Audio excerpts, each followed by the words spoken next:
राधे राधे। चलिए देखते हैं हफ्ता हमारे लिए क्या लेके आए, क्या हमारे लिए ब्लेसिंग्स है और किस चीज का हमको खास ख्याल रखना है। तो ये हफ्ता गवर्न हो रहा है भगवान विष्णु जी की एनर्जी से, यानी कि इस हफ्ते आप बहुत सारी अपनी लाइफ में सक्सेस अचीव करते हुए दिखाई दे रहे हो। ये हफ्ता आपके लिए बहुत सारे नए अवसर लेकर आ रहा है, और पर आपको बस ये यकीन रखना है, पेशेंस रखना है कि हर एक चीज डिवाइन टाइमिंग में ही अनफोल्ड होती है। तो बस चेज ना करें, थोड़ा सा सरेंडर रखें, साथ ही साथ जरूर से ज्यादा ओवर थिंक ना करें, माइंड को शांत रखें और क्लैरिटी आपको अपने आप ही मिल जाएगी। पुराने घाव हील होते हुए दिखाई दे रहे हैं, ठीक है ना, क्योंकि बहुत ज्यादा एनर्जी आ रही है कि पुराने घाव जो थे, जो आपको बहुत हद तक परेशान कर रहे थे, वो अब हील होते हुए दिखाई दे रहे हैं। बस आपको वो मौका पाना है कि आप अपने दिल की बात किसी से कर पाए, और ये इस हफ्ते ऐसा दिखाई दे रहा है कि आप जब अपने दिल की बात किसी के साथ शेयर करेंगे ऑनेस्टी के साथ, तो आपके वो इमोशनल पेन्स बहुत ज्यादा हील होंगे। रिलेशनशिप के इश्यूज में दिखाई दे रहा है कि आपको अपनी बाउंड्रीज बनानी है, बट अपना दिल बंद नहीं करना है, प्रेम करना है, पर अपना self love, self respect maintain रखना है, ठीक है ना। और करियर में दिखाई दे रहा है कि अब जो आपकी मेहनत है ना, उसका आपको रिस्पॉन्स मिलने लगेगा, आपकी मेहनत फल देने लगेगी। जो काम रुक गया था उसमें धीरे धीरे प्रगति आने लगेगी। साथ ही साथ आपको कंसिस्टेंसी रखना है, क्योंकि आपकी ग्रोथ तो दिखाई दे रही है, बट आप अगर कंसिस्टेंसी नहीं रखोगे तो हो सकता है कि again up and down start हो जाए।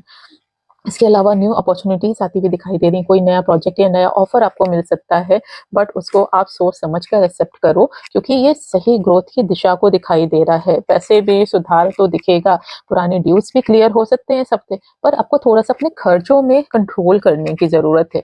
और कुछ अगर आपको डिसीजन लेना है तो इसमें जल्दबाजी ना करिएगा, क्योंकि ना डिसीजन लेने में आपको दिल और दिमाग दोनों की सुननी है, दोनों को बैलेंस करते हुए ही आपको डिसीजन लेना है, जल्दबाजी से बचना।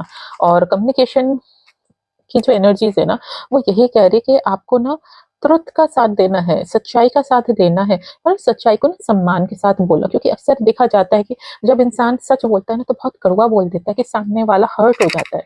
तो सच बोलो पर सम्मान के साथ बोलो, क्योंकि सम्मान के साथ कहा गया सच ना एक हीलिंग का वर्क करता है, वो हमें ग्रोथ भी देता है, प्लस हमारे जो पुराने घाव होते हैं ना उनको भी ईज करता है। साथ ही साथ जो स्पिरिचुअल मैसेज आ रहा है यूनिवर्स का, वो ये कह रहा है कि यूनिवर्स आपसे कह रहा है कि कंट्रोल छोड़ो, सरेंडर करो, क्योंकि जो यूनिवर्सल साइन है ना वो आपको खुद ही रास्ता दिखाएंगे, खुद ही मौके बनते जाएंगे, रास्ते बनते चले जाएंगे, अपॉर्चुनिटीज आपको मिलती चली जाएगी।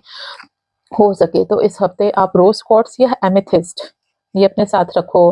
मैनिफेस्टेशन के लिए एफर्मेशन यूज करो, लाइक मैं प्रेम और शांति के योग्य हूँ, है ना, कि पीस और लव आपकी लाइफ में इक्वली मेंटेन रहें।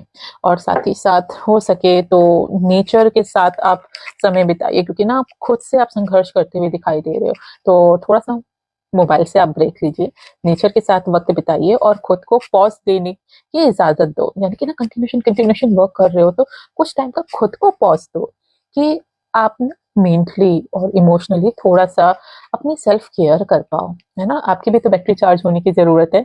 और साथ ही साथ छोटी छोटी जीत सेलिब्रेट करते हुए आप इस हफ्ते दिखाई दे रहे हो। यूनिवर्स देख रहा है कि आप कितना ज्यादा एफर्ट्स कर रहे हो। साथ ही साथ जो डिवाइन रिमाइंडर है वो ये है कि जो तुम्हारे लिए लिखा है वो कोई तुमसे छीन नहीं सकता, बस भरोसा रखो। और आप एफर्मेशन यूज कर सकते हो कि मैं अपने मार्ग पर सुरक्षित हूँ और हर अनुभव मुझे दिव्य रूप से मजबूत बना रहा है। इस तरह से आप अगर बैलेंस करते हुए ये हफ्ता बिताओगे तो एनर्जीज ना बहुत अच्छी आ रही है, क्योंकि ना आगे बढ़ने की आ रही है, यूनिवर्सल एनर्जीज आपको सपोर्ट करती हुई दिखाई दे रही है। प्लस कहीं ना कहीं आप अंदर से खुद मजबूत होते हुए दिखाई दे रहे हैं। तो उम्मीद करती हूँ ये हफ्ता आपके लिए बहुत अच्छा जाएगा। Have a happy week days. Radhe Radhe.